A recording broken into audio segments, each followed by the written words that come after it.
इस वक्त जहां पर आप हैं उसके इर्द गिर्द के इलाके जो फ्लड से इफेक्ट हुए थे उसकी सूरत हाल क्या है और इमदादी कार्रवाइयों का तसलसल जारी है?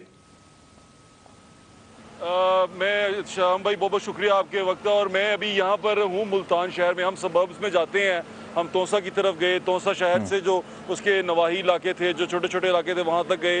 हम राजनपुर की तरफ सुबह मूव करेंगे।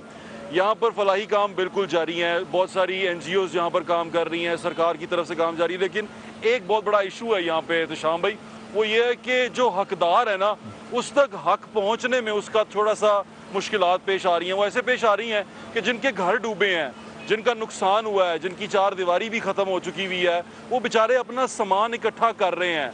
और वो क्योंकि सैलाब के अब उतरने के बाद उनको कुछ कुछ चीज़ें नज़र आना शुरू हो गई हैं, वो अपना सामान इकट्ठा कर रहे हैं, वो अपने घरों के अंदर हैं। और बाहर जो लोग वहाँ सड़क पे मौजूद हैं, क्योंकि जो NGOs काम कर रही हैं, मोस्टली जो लोग ट्रक भेजते हैं वो वहीं सड़क पे कोशिश करते हैं कि बांट दें, वो सड़क पे लोगों की इमदाद कर दें। तो वहाँ पर मोस्टली ऐसे लोग हैं जो जिन उन इलाकों से आए हुए हैं जहाँ पर सैलाब आया ही नहीं, लेकिन वो सामान लेने के लिए वहाँ पहुँच जाते हैं। तो ये एक बहुत बड़ा इशू इस वक्त फेस कर रहे हैं वहाँ पर लोग कि हकदार तक हक नहीं पहुँच रहा। तो मैं आपके तवज्जुह से ये रिक्वेस्ट भी करना चाहता हूँ कि जब आप वहाँ पर किसी को भेजें या कोई सामान लेके जाए, तो एक छोटा सा रिक्वेस्ट ये है कि वो उतर के किसी आबादी के अंदर चला जाए, जाके लोगों को देख ले। बल्कि आबादी के अंदर ही आपको लोग मिल जाएंगे जो आपस में एक दूसरे के साथ कनेक्टेड होंगे, वो लोग बता देंगे आपको कि घरों के अंदर इमदाद आपने कैसे देनी है। बिल्कुल सही। ज़ोहैब, मुझे कि हमने देखा कि मरीम नवाज़ ने भी विज़िट किया था साउथ पंजाब का, और उसके बाद फिर फोटोग्राफी सेशंस तो काफ़ी मैंने देखे थे, और बहुत सारे सैलाब ज़दगान जो थे उनको उन्होंने गले भी लगाया। लेकिन क्या कोई किसी किस्म के रिलीफ का ऐलान करके गई मरीम नवाज़ साहिबा वहाँ पे? और दूसरा ये बताइएगा कि आप क्योंकि मुल्तान में हैं और आप कहते हैं कि हम फ्लड इफेक्टेड एरियाज़ में जाते हैं साउथ पंजाब में, और मुझे पता लगा आप तौंसा शरीफ भी गए थे, जो कि उस्मान बुज़दार साहब का इलाका, जो कि साबिक वज़ीर आला पंजाब हैं, आप उनके घर भी गए। तो मुझे ये बताइएगा कि उस्मान बुज़दार की प्रेजेंस है वहाँ पे? उस्मान बुज़दार की प्रेजेंस है, वो लोगों के साथ खड़े हैं वहाँ पे जो इफेक्ट हुए? जी एहतशाम भाई, पहले मैं बीवी मरियम से स्टार्ट कर देता हूँ। बीवी मरियम ज़रूर आ रही हैं यहाँ पे, चलें कम से कम आ रही हैं। रिलीफ वो दे नहीं सकती क्योंकि वो कोई सरकारी ओहदा रखती नहीं है। हाँ, वो अपने चचा की तरफ से कह देती हैं कि उनकी हुकूमत है तो हम ज़रूर आपकी मदद करेंगे, वो नारा लगा रही हैं। लेकिन चलें, दादरसी हो रही है, लोग जो से हैं उनको मिल देख के खुश हो रहे हैं। यकीन माने एहतशाम भाई, ये लोग जो से हैं ना, जिनके ये फ्लड अफेक्टेड एरियाज में मोस्टली जिनको मैं मिला हूँ, बड़े इज्जतदार लोग हैं, अपनी रोजी रोटी इज्जत की कमा रहे थे, अपनी छत के नीचे इज्जत से बैठे हुए थे। उनके सर पे सिर्फ हाथ रख दें तो मरीम नवाज को देखकर ही खुश हो जाते हैं, वो मरीम नवाज को देखकर खुश हो जाते हैं। हाँ, मरियम नवाज को देख के खुश हो जाते हैं। उनके लिए इतना बहुत है कि कोई बड़ा बंदा वहां तक आए। एहतशाम भाई, ये वो इलाका है जहाँ पे शायद इनका आना इन लोगों के लिए बहुत बड़ी बात है।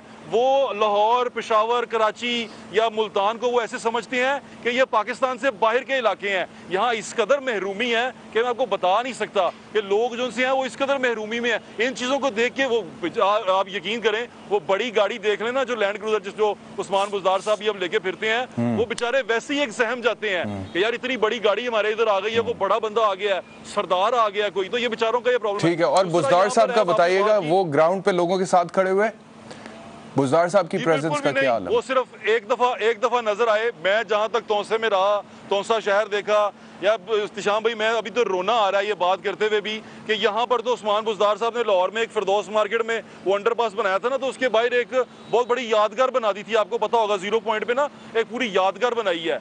यहाँ वो यादगारें की जगह उन्होंने कोई गाय के मुजस्मे, एक जहाज, वो मिराज त्यारा खड़ा किया हुआ है, और हर बोर्ड के साथ अपनी फोटो लगाई हुई है, चाहे वो छोटा सा एक फिल्ट्रेशन प्लांट ही क्यों ना हो। बुज़दार साहब की फोटो मौजूद है, लेकिन बुज़दार साहब मौजूद नहीं है।